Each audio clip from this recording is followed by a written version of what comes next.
Hi everyone, I'm Teresa, and today I'll be sharing with you a little bit about the Druid Animal Oracle Deck.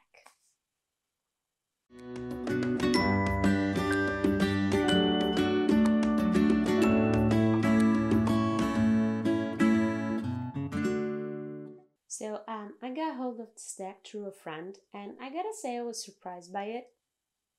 I'm not really a fan of traditional tarot decks, but this oracle is, as you might be aware, a bit different. Tarot decks have a defined structure, defined cards, even though different decks can have different pictures or drawings, the meaning of the cards remains basically the same. The oracle decks, however, are more free-flowing cards. The theme of the cards can change. This one in particular is Druid Animals. And as far as my little knowledge about this goes, tarot readings are meant to give more detailed interpretations, while the oracle cards, we are supposed to receive some insight into the greatest sense of the pending question, if that makes sense to you. I read an analogy somewhere that said the oracle was like a whole book, and tarot was like the small pages of the book, small chapters. And that may be why I've never really felt drawn to tarot cards. Even if I am a person always alert to details, I think a lot about the big picture, the whole situation. This particular oracle has 36 cards, where 29 are real animals, 4 of them are dragons connected to the 4 elements, and 3 cards are blank cards, where you can draw any animal that feels important to you that isn't present on the deck. I think I would only add a meerkat because they are little cuties. This oracle deck was made by Philip and Stephanie Carr-Gomm. It came to be after they realized that the Celtic and Druid animal lore could be presented in a card set. They wanted this oracle to be as a way of helping people connect to their own spiritual heritage, because only when you feel fully at home with your own roots, you will be able to relate to other traditions. The cards are drawn using the principles of sacred geometry, a science used on megalithic buildings by pre-Celtic Druids. Each image has the presence of a pentagram, a circle, and a square. And the border has a message in Carr-Gomm, the tree language of the Druids. The booklet that comes with the deck has an introduction to the story behind the deck, so you can read it more truly. It also has the Gaelic names of each animal, how to pronunciate the Gaelic names, the keywords associated with each card, their meanings of pride or reversed. It also has a small guide on the end on how to use the cards. It also has an example of a spread you can do in the end called the Trion spread. So it's a really interesting booklet, really helpful. So I asked for guidance about me related to my work and life, but I won't get into really more details on the question itself. The first card drawn was the stag, reversed.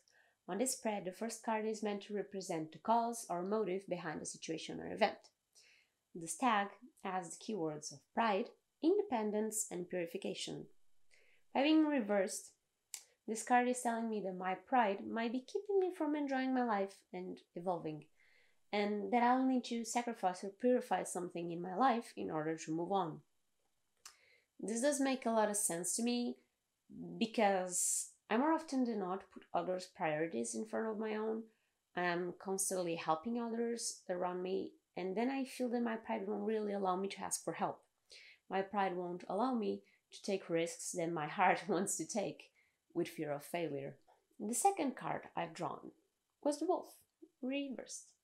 The second card represents its effect at the emotional, social, or relationship level.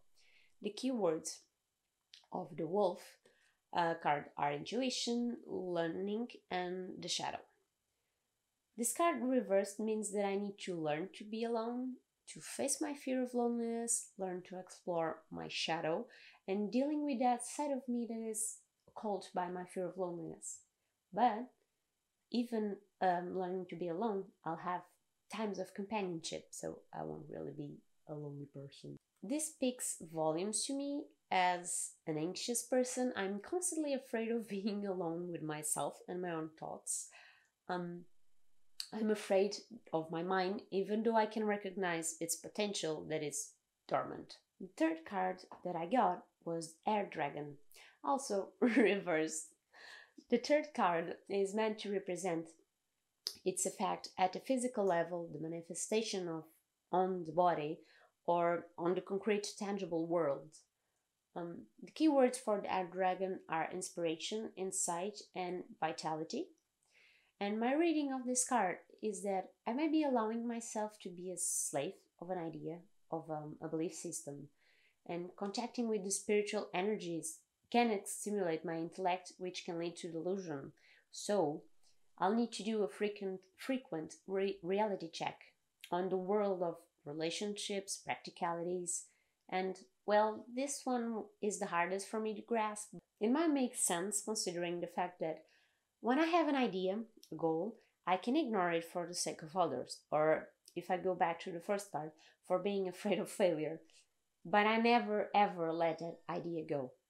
I keep it in my mind until I actually do something about it, and I can survive for years with an idea on my mind, but it's consuming me. Now, keep in mind this is my reading according to the booklet descriptions, since I'm still learning the meanings behind each and every animal. And it's what I feel makes sense to my current situation and question. You could have another way of seeing things according to your own personality in life. I think intuition goes a long way when it comes to doing this sort of readings, but of course, I'm not an expert at all. I hope you have enjoyed this video, and if you want to see more about this oracle, leave a comment to let me know. See you on the next one. Bye!